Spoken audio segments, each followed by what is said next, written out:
Personalidad. El concepto proviene del término persona, y era el nombre que se utilizaba en el latín clásico, para referirse a la máscara que portaban los actores de teatro en la antigüedad. Hoy se refiere a la característica que hace único a los individuos diferenciándolos de los demás. La teoría de la personalidad se encuentra en la encrucijada del debate entre distintas teorías, pero para comprenderla se describirá el planteamiento de Sigmund Freud, no por demás llamado el padre del psicoanálisis, 1856 a 1939. Freud la concibe principalmente en tres entidades: el yo, que se encargará de complacer a el ello, siempre que el superyo se lo permita. El ello es la representación psicobiológica de los individuos, encargado de preservar el principio del placer, atribuyéndole los impulsos y deseos, imputables a las funciones reflejas del sistema nervioso. El yo se apoya en el principio fundamental de la realidad consciente a través de los sentidos, procurando satisfacer los impulsos y necesidades de el ello a partir de lo disponible en la realidad, pero sin salir de los límites de la razón. En otras palabras, el yo se encarga de complacer a el ello y por ende al cuerpo, enfrentando y sorteando los obstáculos de la realidad, creando por cada obstáculo un registro que va conformando a el superyo. El superyo está sometido a la naturaleza social y es ajeno a la naturaleza biológica. El conjunto de registros que conforman a el superyo son los que indican a el yo, lo que puede o no puede hacer para satisfacer las exigencias de el ello, a través del reconocimiento de signos como la culpa, la vergüenza, el orgullo, el temor, etc., aprendidos e identificados a partir de los elogios, los castigos y las reprendas. El superyo es una representación de la sociedad, pero, como el ámbito social no siempre satisface nuestras necesidades, generalmente se crean conflictos entre el impulso natural de un deseo y el querer satisfacerlo y no poder. El yo versus el ello. Estas tres entidades de la personalidad se desarrollan en niveles de conciencia e inconsciencia. La mente consciente es todo aquello de lo que nos damos cuenta en un momento dado, como las percepciones presentes, las memorias y recuerdos, los pensamientos, las fantasías y los sentimientos. El inconsciente son aquellas no accesibles a la conciencia, aunque muchas se hayan originado ahí, como el impulso, el instinto y los traumas. Visto esto, es importante considerar y tomar en cuenta dos puntos. El primero, que hasta antes del primer año de edad, el niño es todo el ello, o sea, impulsos y deseos, pero después de este año y hasta los 6 se estructura y conforma el superyo, que implica el registro de los límites, las reglas, las normas y los valores. Lo segundo, es el papel de mediador que juega el yo entre lo social, el superyo, y lo biológico, el ello.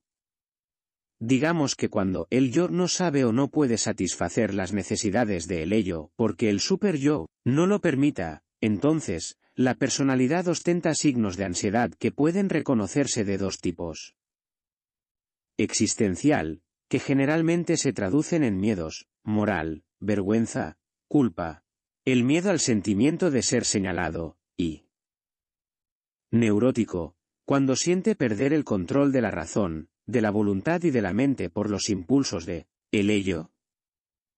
Si hay alguna razón por la que nos sentimos más identificados con el yo, ha de ser porque este es nuestro compañero consciente, además de ser el encargado de consentirnos, dócil, sumiso y obediente ante el superyo, haciéndonos buenos sujetos mientras no exista un conflicto.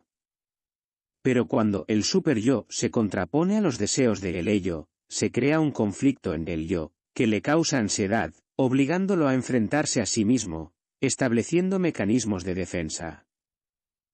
Algunos mecanismos de defensa serían: la negación, que nos abstrae de la realidad, a pesar de cualquier percepción de los sentidos, evitando que sea asimilado por la mente. La represión o el olvido motivado, que imposibilita recordar situaciones traumáticas. El aislamiento, cuando se separan las emociones de un mal recuerdo o evento. la autoagresión, la proyección, la regresión y otros más. Estos mecanismos no se presentan en forma aislada, generalmente interactúan unos con otros según sea el caso. Entre otros estados psicológicos, se pueden citar la depresión, generalmente acompañada de un complejo de culpa. La violencia, como secuela del alcoholismo, actos violentos o abuso infantil. El estado de fuga, caracterizada por amnesia, las manías y las fobias. La paranoia, con exposiciones de delirios de persecución. El pánico homosexual, manifestada con delirios y alucinaciones motivadas por presiones del medio, como el castigo, y que en la medida que interactúen con otros estados incrementa su complejidad. La naturaleza social humana es una compleja red en la que interactúan aspectos psicológicos, biológicos y sociales, que como ya se describió, para la sobrevivencia del cuerpo, la mente les da un trato en las entidades de el yo, el ello y el superyo. Cuando somos totalmente receptores al aprendizaje de los límites, las normas, las costumbres y las leyes por el miedo que se nos infunda, adoptamos la forma de vida que el entorno cultural dicta. La práctica de cada una de estas ideas limita la libertad de actuar y de comportamiento. Según las reglas del juego, la adaptación o inadaptación social está en función de aprender y cumplir o no estas reglas. Haciendo uso de los argumentos de la personalidad, en el sueño descrito a los 7 años, edad en la que se constituye y manifiesta la personalidad, se identifican los siguientes símbolos. Los muros representan su cultura. Los cubos de alfabeto que se convertían en ladrillos serían las ideas, límites y normas de su cultura. Las dimensiones del muro, el tamaño de su entendimiento o intelecto. El ello, está representado como un hombre primitivo sobre una cadena de ADN, acervo genético del individuo. El yo, como el perfil de un rostro con el cerebro expuesto, que es quien se encarga de la interacción del cuerpo ante la sociedad en pos de las solicitudes de sus deseos e instintos, dentro de un marco regulatorio que norma y rige su conducta, propio de su naturaleza humana y no biológica. El muñeco que transporta los cubos de alfabeto, es el vehículo por medio del cual el sujeto percibe las ideas, las normas, la ética y las leyes que estructuran a el superyo y condicionan a el yo, que en un principio es enviado por los padres y más tarde será por los maestros, la religión y la sociedad. Las normas son imputables al comportamiento humano y no son más que derechos reconocidos y creados por el hombre, como un sistema racional y justo, que busca el bien común a partir de una mejor convivencia, establecido como obligatorio para procurar su cumplimiento a través de mecanismos de vigilancia, sin llegar a coartar la libertad. Las normas de trato social están más apegadas a los hábitos, que se originan a partir del uso constante, generalizado y prolongado de costumbres.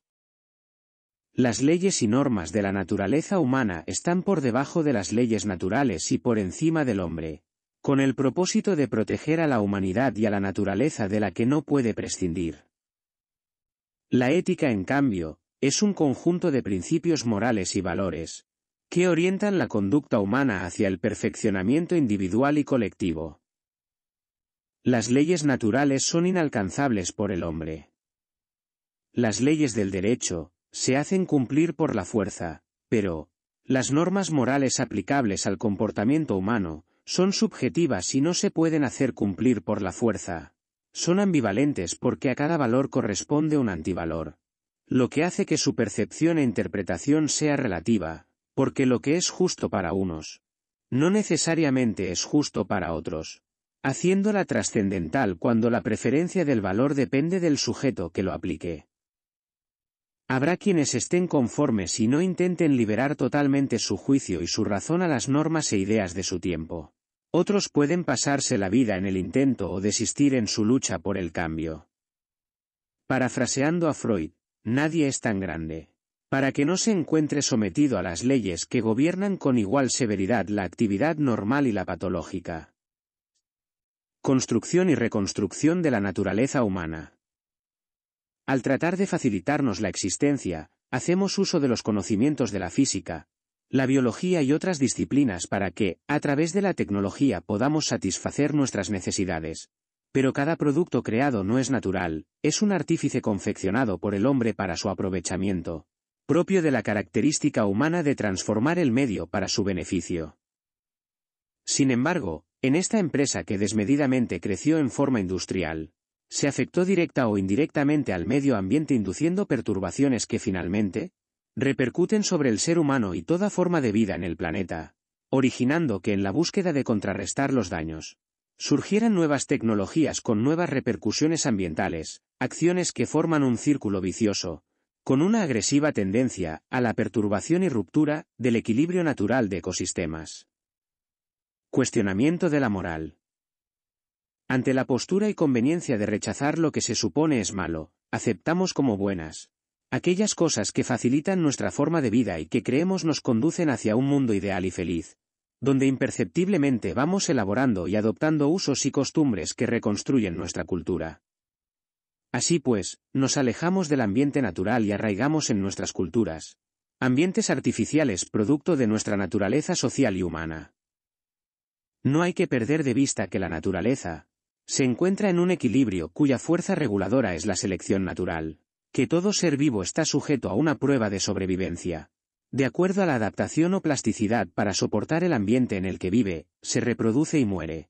Pero los cambios que genera el hombre en la naturaleza son tan bruscos que incluso no dan tiempo a una progresiva adaptación. Visto lo anterior, la pregunta obligada es: ¿considera estar adaptado para sobrevivir en un ambiente natural extremo, producto de la destrucción humana? ¿Qué tan inmoral resulta la destrucción de la vida no humana? Aunque a la larga las consecuencias recaigan sobre los humanos. ¿Qué tan inmoral califica su indiferencia al ecocidio producto de la industrialización? ¿Qué tan inmoral califica usted no querer saber para no tener que hacer? ¿Qué tan inmoral califica su ignorancia? ¿Qué tan inmoral es heredar un mundo no viable a sus hijos? Inmersos en esta inercia, parece difícil concebir un cambio, toda vez que las leyes, usos y costumbres se crearon sin considerar aspectos de la naturaleza, más bien se direccionó hacia el desarrollo económico bajo la falsa idea de un desarrollo en pos del bienestar humano, dejando de lado a la naturaleza como si ésta se adaptara a nosotros, en lugar de diseñarlos en armonía con ella. Por otro lado, en la convivencia de grupos, cuando nadie se conoce, los roles y tratos son moderados, adoptando los estándares de las normas de conducta de trato social, pero en la medida que se dan a conocer, se empiezan a crear subgrupos que comparten características comunes que cohesionan su mejor convivencia, ya sea compartiendo los mismos grados de libertad, límites y o tolerancia, sin faltar el grupo opuesto, carente de empatía, que repruebe o critique al otro. Paradigmas. Un grupo de científicos colocó 5 monos en una jaula, en cuyo centro colocaron una escalera y, sobre ella, un montón de bananas. Cuando un mono subía la escalera para agarrarlas, los científicos lanzaban un chorro de agua fría sobre los que quedaban en el suelo. Después de algún tiempo, cuando un mono iba a subir la escalera, los otros lo agarraban a palos. Pasado algún tiempo, ningún mono subía la escalera a pesar de la tentación de las bananas. Entonces, los científicos sustituyeron uno de los monos. La primera cosa que hizo fue subir la escalera, siendo bajado rápidamente por los otros, quienes le pegaron. Después de algunas palizas, el nuevo integrante del grupo ya no subió más. Un segundo mono fue sustituido y ocurrió lo mismo. El primer sustituto participó con entusiasmo de la paliza al novato. Un tercero fue cambiado y se repitió el hecho. Finalmente el último de los veteranos fue reemplazado. Los científicos quedaron entonces con un grupo de 5 monos que, aun cuando nunca habían recibido un baño de agua fría, continuaban golpeando a todo aquel que intentase llegar a las bananas. Si fuera posible preguntar a algunos de los monos por qué le pegaban a quien intentase subir la escalera, con toda seguridad la respuesta sería: no sé, aquí las cosas siempre se han hecho así. ¿Esto te suena familiar? Este ejemplo fue tomado del Internet en libre circulación, para ejemplificar de forma clara y objetiva aquel viejo refrán: al lugar donde fueras haz lo que vieras. Cuando un nuevo elemento ingresa a un grupo, Este es visto con recelo mientras se le conoce y en el mejor de los casos se le acepta. Cualquiera que sea el proceso, el estándar de trato social que se adopta está en función a evitar ser señalado, reprobado, criticado, expuesto, avergonzado, evidenciado, etc. Todo este protocolo obedece a la naturaleza social del hombre, que en su innata necesidad de dar y recibir afecto, es impulsado a buscar en quien confiar, mientras que, por otro lado, los usos y costumbres, prejuicios o paradigmas se encargan de frenar sus instintos humanos.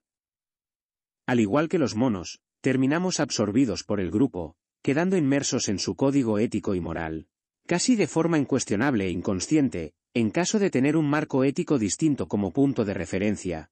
Puede uno estar o no de acuerdo con el del grupo y ante cualquier inconformidad, el rechazo y aislamiento o la renuncia o resignación, se presentan como posibles alternativas. Los prejuicios y la moral.